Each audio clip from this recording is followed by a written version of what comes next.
Hi, everybody. My name is Jack. I am a longtime volunteer with Voter Choice New Jersey, and I wanted to give you a brief run through of what we're going to be talking about today. First and foremost, we have, as I've mentioned, a lot of great people here, people who've organized for ranked choice voting across the state. Myself in Jersey City, I know Boris in Red Bank, and we have a lot of the people who also helped make that happen in terms of council members, activists, etc. So really great crowd that we have here today. And we have a lot of people who are interested in how do they make ranked choice voting happen in their towns.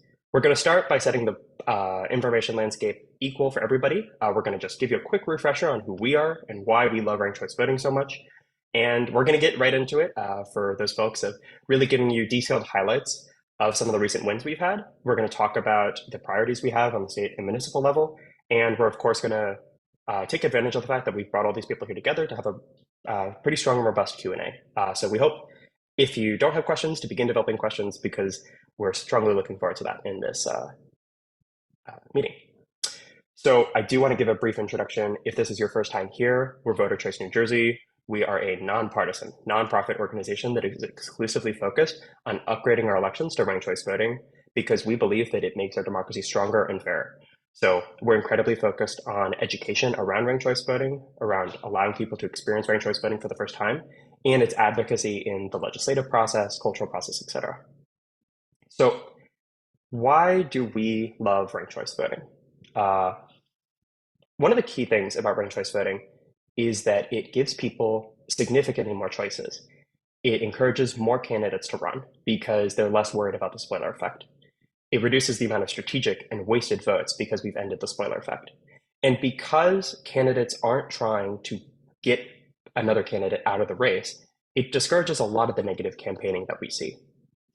This has been proven consistently over the past 70 years of elections in the United States using ranked choice voting. And we have more data in the past 30 years, which makes the case for ranked choice voting even stronger.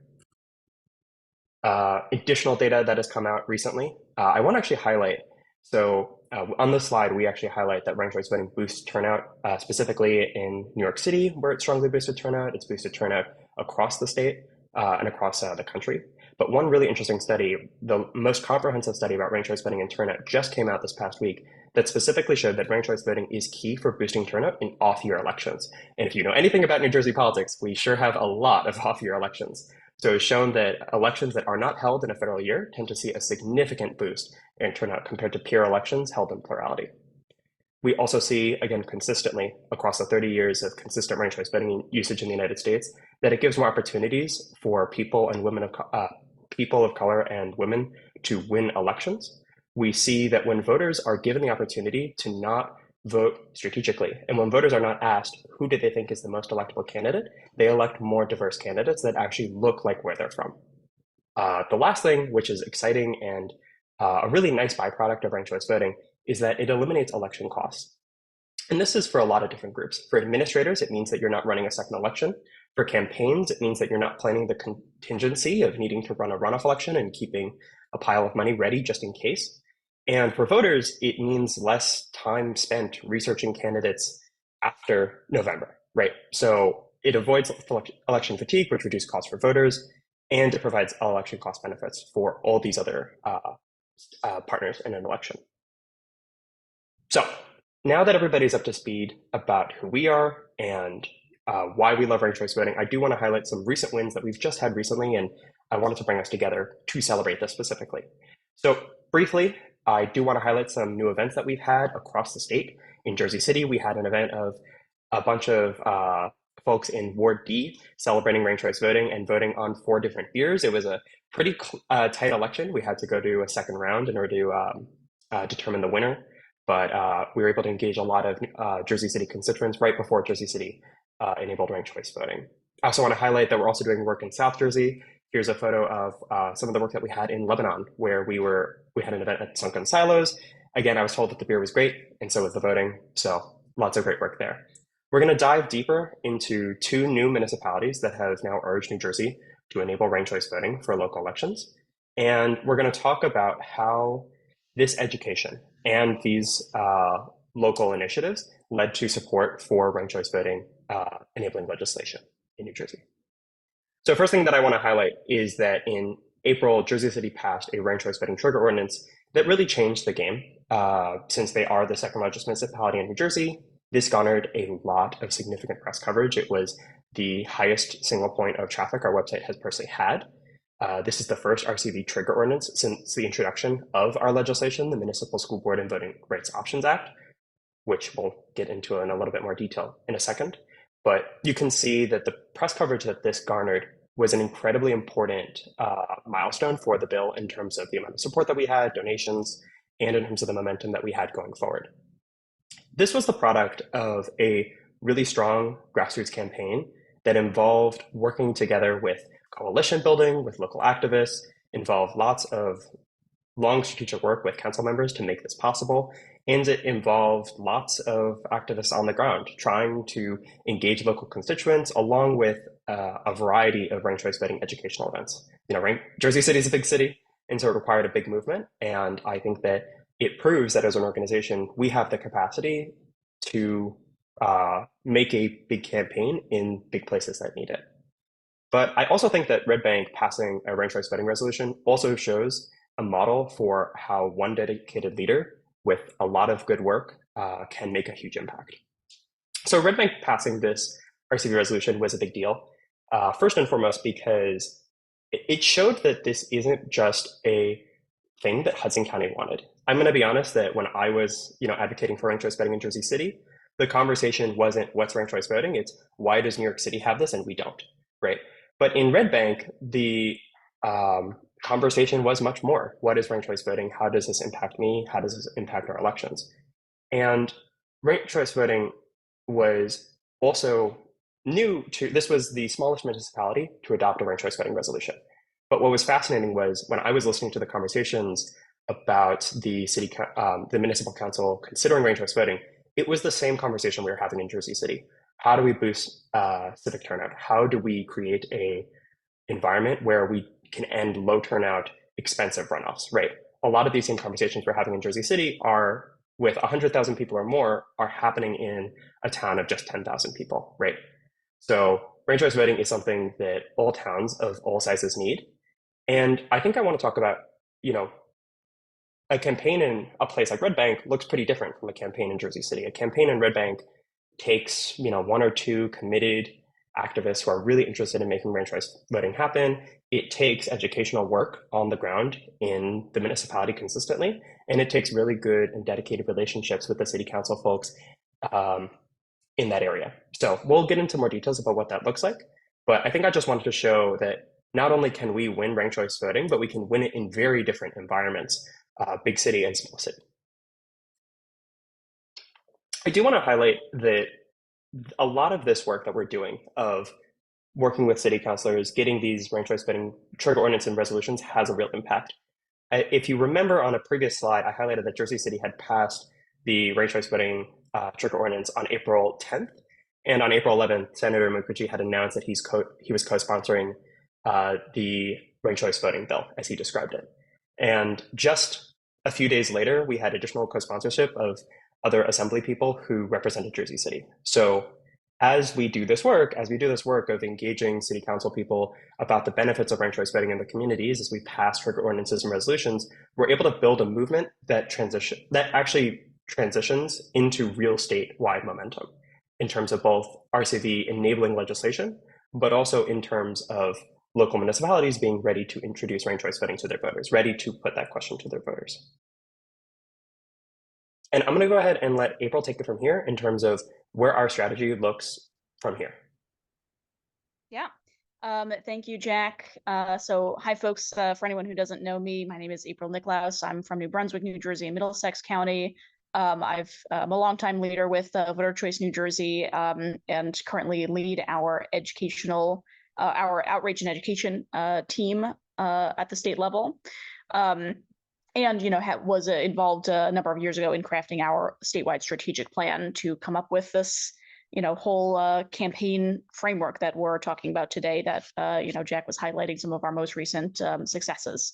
So I just want to reiterate what Jack already kind of said through example, which is that our big picture strategy and the way that we run a successful campaign for ranked choice voting in New Jersey is we need to start with a broad base of education so that we are just getting a lot more people to know what ranked choice voting is across the state. We know that people who know what ranked choice voting is like it and support it and want it for their own elections. So we just need more of those people who know what it is so that we can generate more advocates.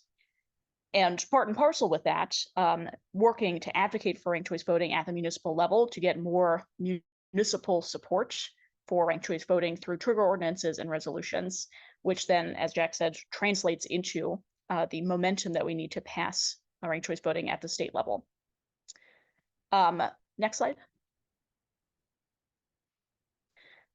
So I do want to talk about our strategic priorities for the summer.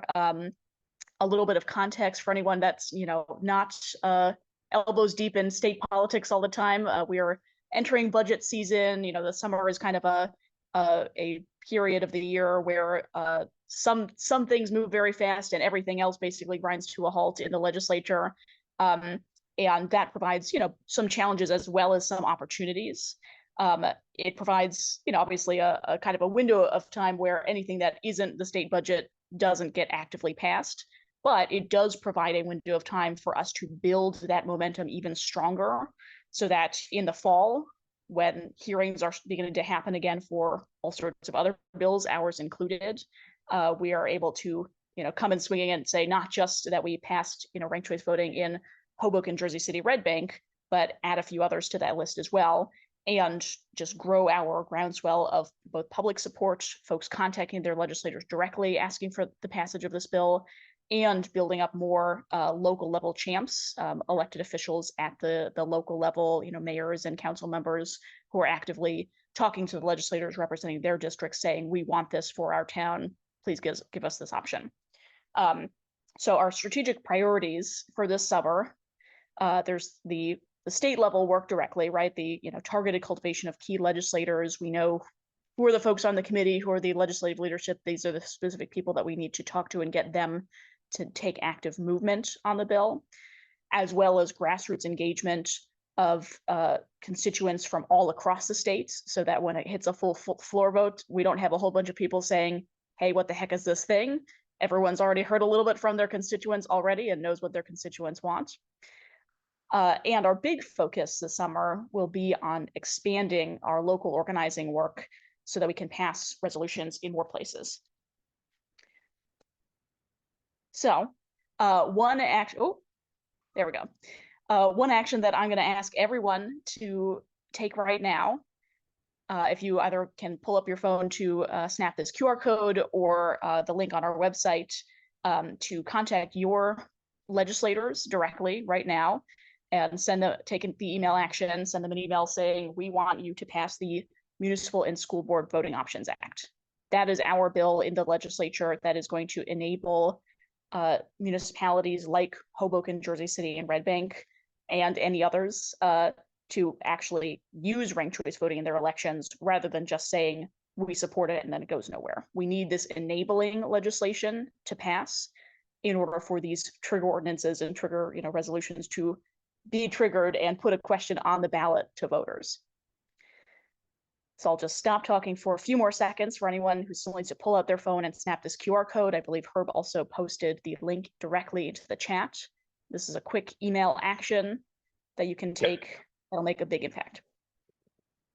Yeah, it is as easy as putting in your municipality and it will write the email for you. So it will take less than 30 seconds, I promise. If you manage to find a town in New Jersey that is not mapped in here, then please email me. I work pretty hard to make sure that pretty much everybody is represented, including all of the different Washingtons. There's 5 different Washingtons in New Jersey. So no matter which Washington you live in, I promise you that you will be included in here. But yes, do go ahead and take the 30 seconds it'll take to click the link and review the type in your town, review the email. And you can actually customize the link if you are, say, a person with a large following in a municipality, like a legislative leader. Then you could ask us. We can give you a custom link that would link to specifically Jersey City or Red Bank or Piscataway to let you share it. And it would automatically bring people to just that municipality. But yes. I am actually seeing a few people sending out those emails already. So thank you, folks, for All right, clicking great. that link. So thank you so much, everybody. Do keep clicking that link. It will be available as we continue the presentation. All right. And I'm going to figure that at this point, everyone is in progress or can take the link from the chat, so we can keep things moving right along. And if you can play double duty and finish sending that email while you listen a little bit more to me, I promise I will be efficient with my time so that we can get to the real star of the show, which is going to be talking to all the wonderful council members that have joined us for the Q&A today. But Jack, if you can bring it to the next slide here. Okay, great. So like I said, a big focus that we have this summer is on passing local resolutions. I do want to just briefly say a little bit about the difference between ordinances versus resolutions, just for anyone who's wondering why it is that we're making that distinction or what that distinction is. It's mostly a legal and procedural difference. Ordinances are local level laws. They're legally binding and they're required to be heard on the agenda twice, right? They have a first reading and a second reading. They have to happen at 2 different meetings. Resolutions are a statement of support or intent by the body. They're not legally binding, but they can be passed right away the first time that they're on the agenda. So you can get it done in one meeting. You don't have to, basically you can have it happen right away versus needing 2 weeks to a month procedurally to get something passed. So I want to reiterate that our goal is to get our state bill to a vote this fall. And we want to add as many towns to this map as we can between now and then.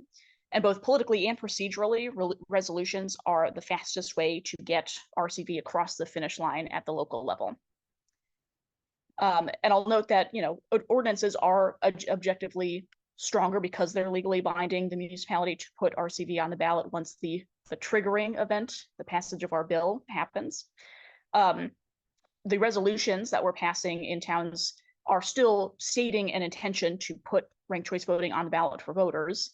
And if the councils don't follow through on that intention, passing the resolution, part of the language in our state bill is to provide residents the right to initiate petitions on ranked choice voting, which means regardless of where you live or what form of government your town typically has and what rights that abides you as far as initiative and referendum process, residents of any town will have the right to gather petitions from their neighbors to get ranked choice voting on the ballot. And particularly in smaller municipalities, that is totally viable to do. So for anyone who is a nerd and cares about the little details, that's a little bit more about that, and happy to answer any other questions on that front. So we want to, like I said, add as many towns to this map as we can of places that have passed local resolutions or ordinances in favor of ranked choice voting. And a key to that success is to have residents of those towns at the forefront. So all of the folks on our statewide team for Voter Choice New Jersey, we're in all sorts of places across the state, and we have a lot of expert knowledge, but we don't literally live in every single place, right? So there's some limitation to what myself or Jack or Larry or Herb can do in terms of getting something passed in one specific place. But if you are a resident somewhere and you just live there and you know your neighbors and you can show up to a council meeting and say, hi, my name is, I'm a resident of your town, that automatically gives you a lot of power that someone like me from New Brunswick or Jack from Jersey City that already passed it wouldn't have in that town. And so if you're sitting here thinking, well, I need a whole lot of help and I don't know all the facts and I need some support to know what I'm doing, that's great. We can provide that support. You are already bringing value just by being here, being a supporter of ranked choice voting, and living in the town that you live in. And I'll emphasize that the way that you start organizing locally in your town is pretty straightforward.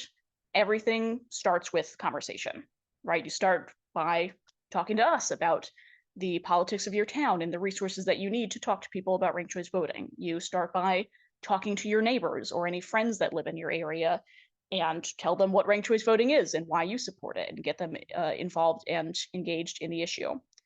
Show up to city council meetings or email your council members through the city website and ask them if they've heard about ranked choice voting and maybe link to some of the news articles about the ordinance that passed in Jersey City or the FAQ page on our Voter Choice New Jersey website as an easy resource to help them understand what is ranked choice voting and why would it help us in our town.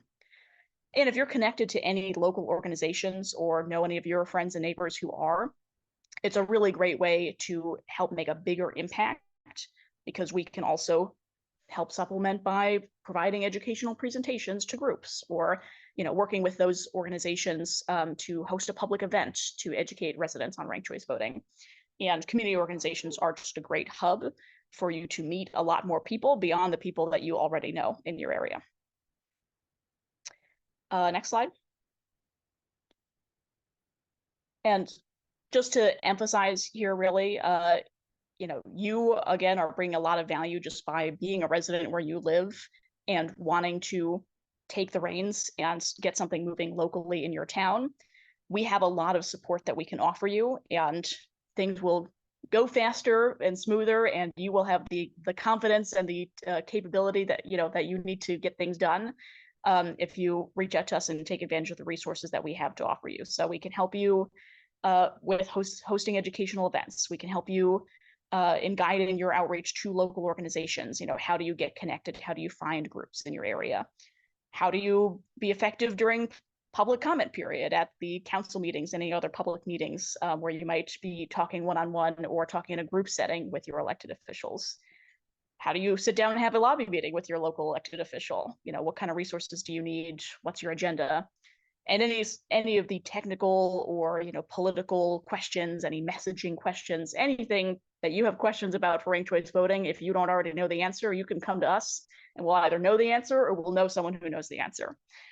So anything that you need, you can lean on us as resources and trust that you can move the ball forward and get a lot done in your town just by having the passion for it, having the support for it, and having some of your own connections, again, in the place that you already live. So next slide here.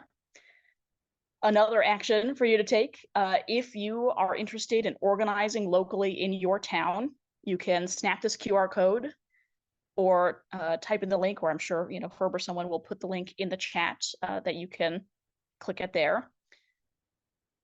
But you can fill out just this quick form to let us know, hey, I'm interested in taking action here in my town and organizing to win a resolution where I live. So click that link, snap that QR code if you think that you are interested in organizing locally in your town. And I'll just give folks 1 or 2 seconds more to do that. And then I'll talk about a few other things that you can do. If you're living somewhere and you're saying, I don't know, I think my town's a lost cause, or there's other very specific ways that I'd like to get involved, and there's other things you can do as well. We really want to press for those resolutions. So if you think that there's any chance for making headway where you live, please let us know and we'll talk to you more about it, and we'll make a roadmap. But other opportunities to get involved, if we can move to the next slide. One is to volunteer with some of our statewide teams. So I mentioned that I lead the education and outreach team for Voter Choice New Jersey. Veronica and another one of our folks on here, Renee, lead our campaigns team, which is focused on the work that we do at the state and local level, our strategic approach to getting local resolutions and ordinances passed, and the lobbying coordination on our state legislation. And Jack leads our central functions team, which is basically the catch-all for all of the infrastructure and all of the stuff that you need to make the educational work and the campaign work happen. The website, making the slides for events like this, everything that sort of is the glue to hold it all together. So if you are someone that you like hosting events or doing outreach or the man on the street type conversations of waving down people, at a farmer's market or on the boardwalk to tell them about ranked choice voting, you should fill out the volunteer form to join the education outreach team. If you are interested in strategic campaign work, lobbying local or state level officials, if you're interested potentially in joining our lobby day that we're hosting in Trenton at the State House on June 20th, in just a couple weeks from now, Thursday, June 20th, you should fill out the volunteer form and join the campaigns team to be part of that.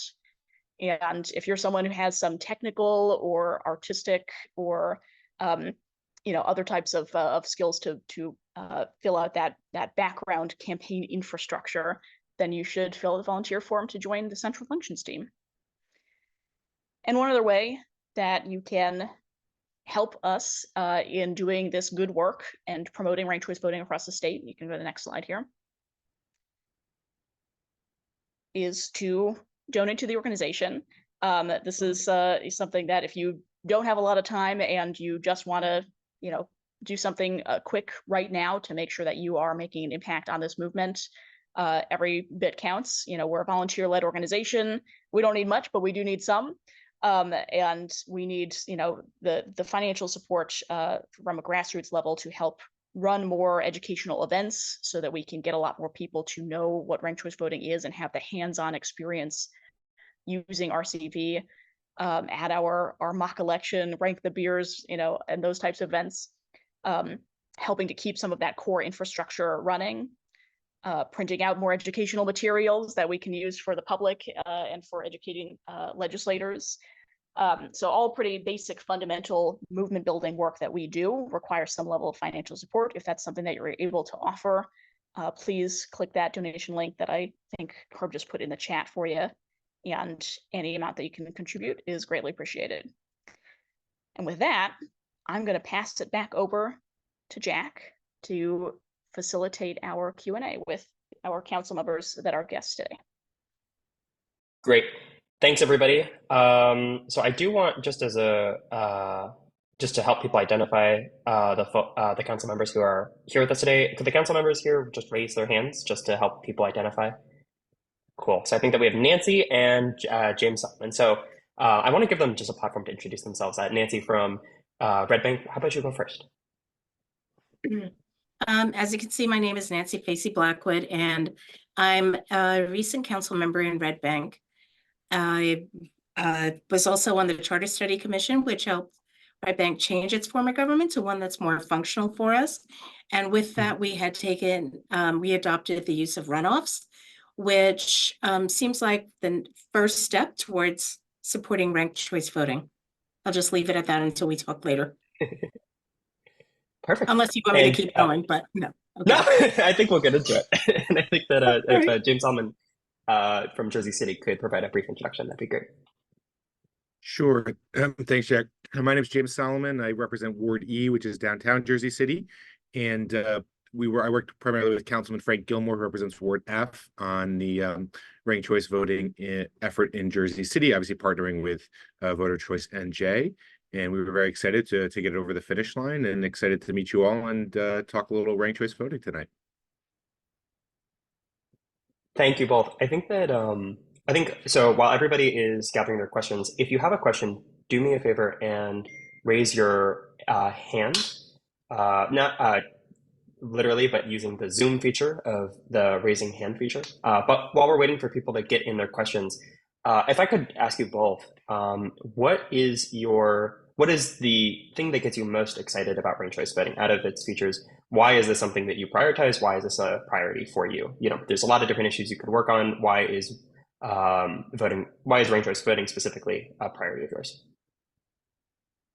I guess we'll start with, I picked Nancy first, so let's start with James, I guess, to start. My initial answer is have you seen the state of New Jersey's democracy? You know?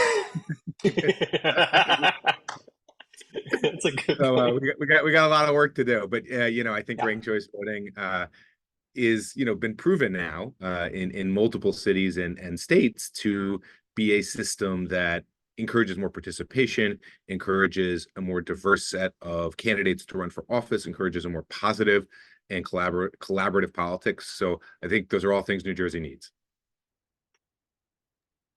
I would echo the same, but I would also suggest that when I saw New York pass ranked choice voting and looking for ways to, as we were studying our form of government to make it as equitable as possible, ranked choice voting is one of the things that came up. And when Hoboken passed theirs in, I want to say December 21 or so, this is when the Charter Commission was starting. So I started to pay more attention to it. And, ranked choice voting is not only happening in cities, there are countries that do this. So to me, it sort of makes sense.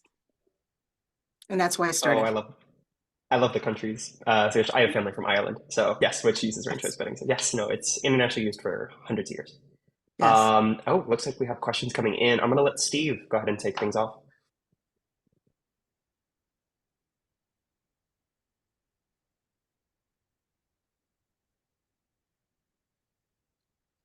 I got to unmute. There we go. Unless it was a different Steve. Um, so, so this is kind of a two-headed question. The first is, how do you get the state legislature to enact a law that might put some of them out of work? In other words, what's the appeal at the state level? And then in addition, when you appeal to town councils, I live in a very red town. Is there a different pitch or presentation, appeal, if you will, to a blue town council versus a red town council? Because, you know, we haven't had a Democrat as a town council person in the 30 years I've lived here. So, you know, when we go to the town council, do we have a different pitch than if we were going to a town with a Democratic town council? I think that's more of a question for Jack. Yeah, I'd which be I'm happy happy to to take take that on. question as Or well. April? Yeah. Or Yeah. maybe Yeah. April. Go ahead, April, there you go. Maybe Larry White and I just were speaking to a Republican from Swift, good. who is on the committee, Claire Swift. So Larry, maybe you want to answer that latter question. I think the first question, Steve, is that in fact, this enabling bill, one of the reasons to start locally is that it does not put the state legislature itself, these people, at risk. And I do think as they see how it works locally, I don't think they need to feel threatened by it. It's the same way that, you know, the county line, if you looked at the results, everyone who had the county line won the election. Do you understand that? I think Yes. on to things of ballot design when the real issue is resources, ability to communicate and speak to voters. And the same way, I just think it's going to make, they'll see locally, it's just going to make elections more vibrant with a higher participation rate. And the chances are someone who has the most resources and knows how to communicate best is going to be able to win the election.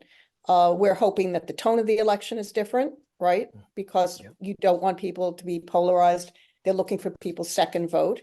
And we're hoping that the elections themselves will be more about ideas and that there will be more people who are willing to put themselves into the ring to become candidates on the local level. Do you understand? It's locally, it's very different mix that I think ranked choice voting can improve the political environment that over time, then I think the state legislators will see it, not just that the voters will demand it, we believe. Once they use it locally, they're going to say, why not are we using it elsewhere? But I think it will change political culture over time and people will adapt to it. Do you understand? They're just stuck in their ways. Absolutely. For sure. Yeah, change is But not Larry, a good thing. maybe you were better at approaching Claire than I was. So maybe you can talk a little bit about the approach, which personally, there is no difference. We're trying to present this as a nonpartisan increased participation, and you shouldn't be more receptive if you're a Democrat or a Republican. But Larry, maybe you'd answer. I'd say that you could say to that Republican town council that demographically the Republican Party is shrinking. If they want to appeal to independents, it's better to use RCV where you're stressing similarities rather than differences to your opponents and be more strategic about capturing votes that way. That's a good point. Very good point. But look, everyone's afraid of losing power when things change like this. So Yeah. you're constantly want to be emphasizing how much more engagement there's going to be and much more opportunity there's going to be for them to earn the votes of the voting public. And you know, the demographic thing is real and they know it. Believe me, they know it. It's what they lie awake at night thinking about. So You we mean the reduction or the shrinking of Yeah. the Republican Party? Yeah, demographically, they're shrinking. They have to appeal to independents in order to win elections. Mhm. Okay, thank you. Hmm. Let's go ahead and hand things off to Jeffrey. You're on mute. I'm sure you're saying great things. Thank you very much for being fighters in the field for this. I've been a supporter of ranked choice voting for, 24 years. And I've been like an advocate for it online, and I wrote an op-ed for ranked choice voting for boards of education about a year ago. Which I'm proud of. I was a board of education member about 10 years ago, by the way. I just wanted to commend all of you. I can't be a very active participant like in person like you because I have childcare obligations, but I just wanted to commend all of you. I just kind of had maybe an unusual question. I've had a lot of intense arguments online with people who support star voting, which is something that basically works like ranked choice voting, but counts second and third choice votes simultaneously. And they've actually convinced me that star voting is better, but I also support ranked choice voting because it has so much momentum. And I was wondering what you would say to supporters of star voting. Like there probably aren't that many of them, but they're active online and Sure, I they can. really crash RCV. So let me give a very real world example. So we have, so James Solomon and, for example, Frank Gilmore collaborate frequently.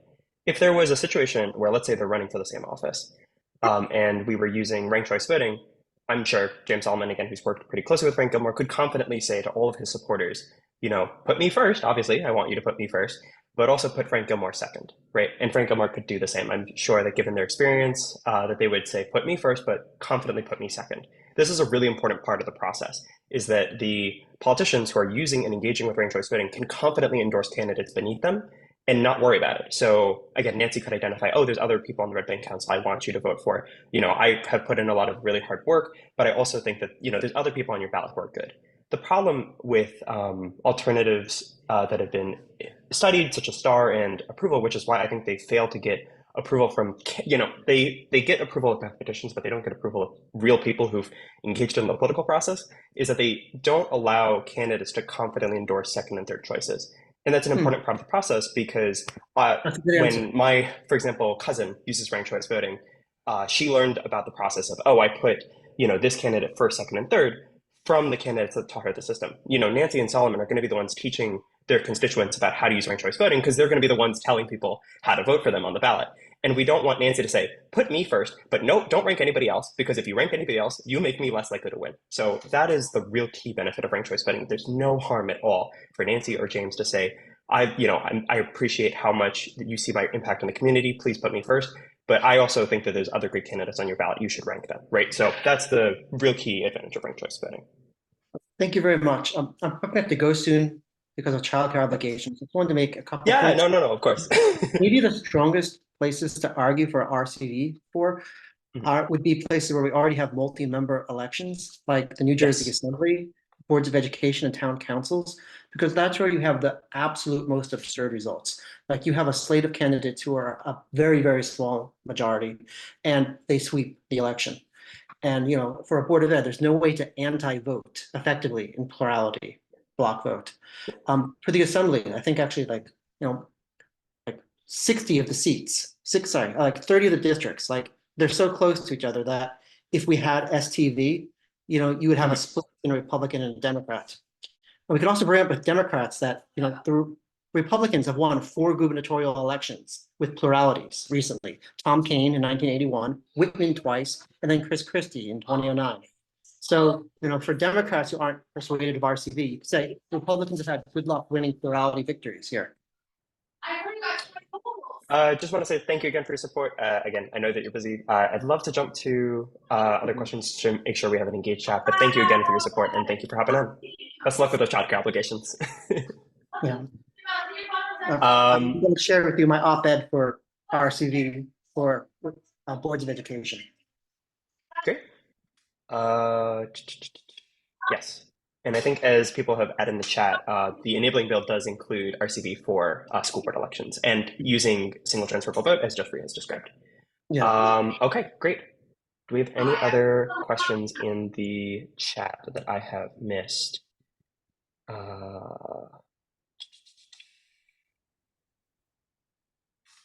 Anyone else? Please feel free to raise I your have hand a right now. question. Since we Sure, have there. both Boris and Nancy on the call this evening, I'm wondering if, between the two of you, you could describe the process by which VCNJ engaged with the Red Bank Town Council and how the various members were engaged and converted so that we got a unanimous vote. Could Um, you all talk about that?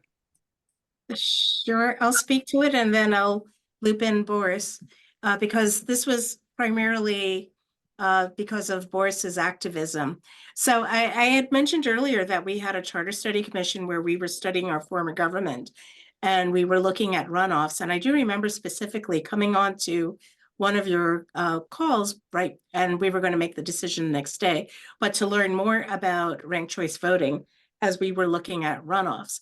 And so I got the information from you, and Red Bank in the charter decided that we decided to do runoffs.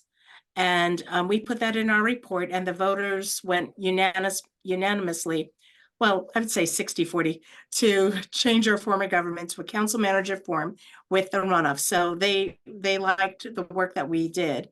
And periodically after that period, particularly once we got into office, for transparency, Ben Forrest is on the call as well. He's a councilman, and we both ran for council at the same time together. And Boris would come by periodically and talk to us about the trigger ordinance, similar to what Hoboken had passed. And I was for it, but it was very difficult to get the other council members to commit to it and to step forward. But then when the resolution came around, Boris had shared it and I had shared it with our fellow council members, and they were all like, okay, we can handle a resolution. So that's essentially what happened. And that's why it passed unanimously. Boris? No, that was perfect. I really don't have much to add, except that, I had wonderful support, obviously from you and from Ben. And so that made all the difference. Terrific. So, see, folks, it can be done. And Boris was on point, pretty much for the whole thing. Thanks for sharing. And Ben, do you want to throw anything in there? Well, you didn't want to neglect you.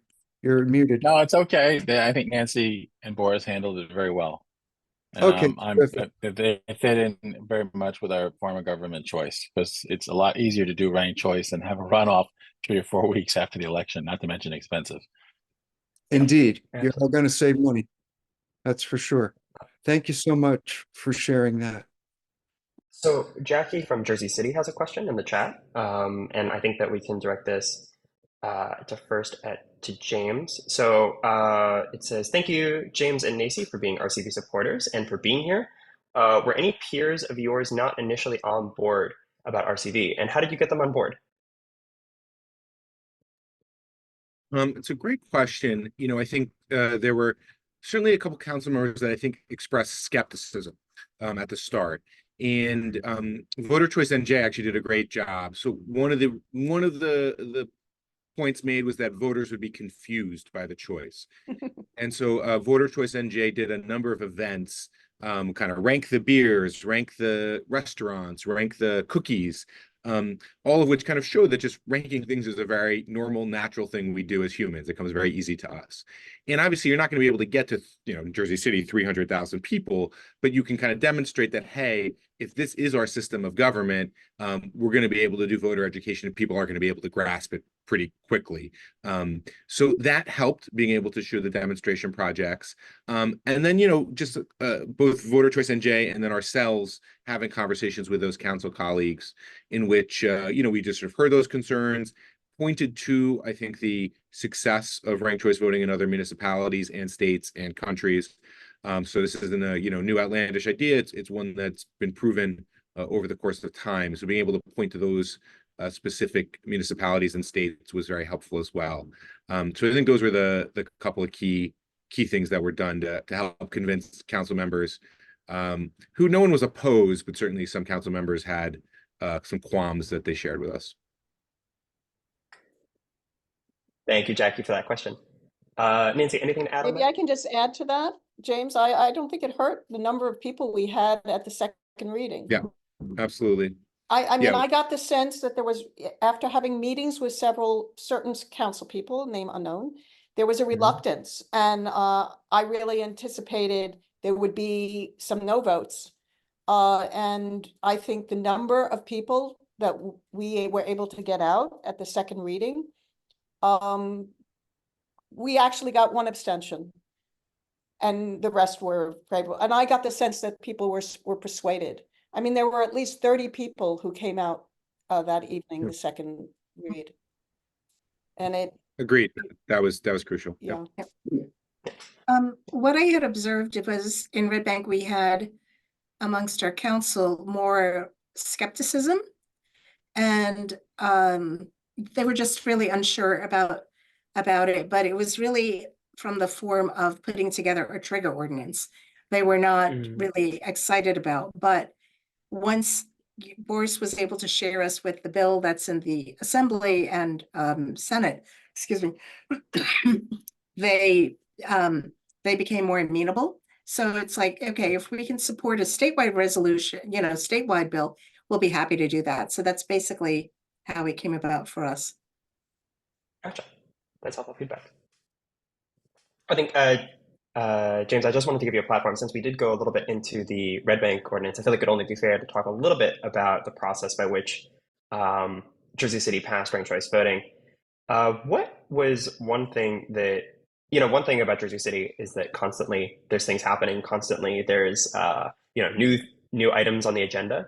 So my question to you would be, how do you convince other city council members who may be supportive of ranked choice voting to actually prioritize ranked choice voting compared to the other initiatives that are currently on the ballot? Like, how did you get it on the, how did you turn, these council members are supportive of it, to actually getting on the agenda, actually getting people to prioritize it?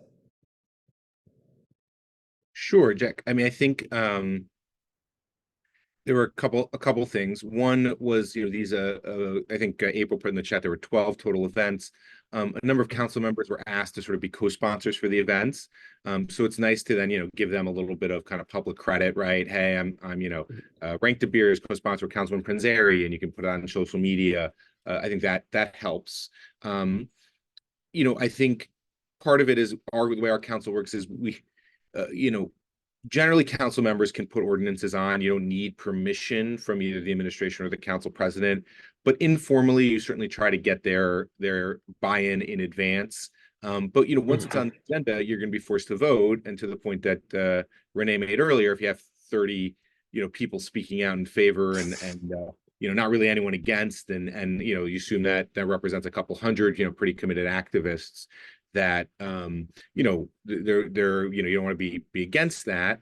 And then I think this was just me, but I sort of, the relationships I kind of had built with my colleagues helped.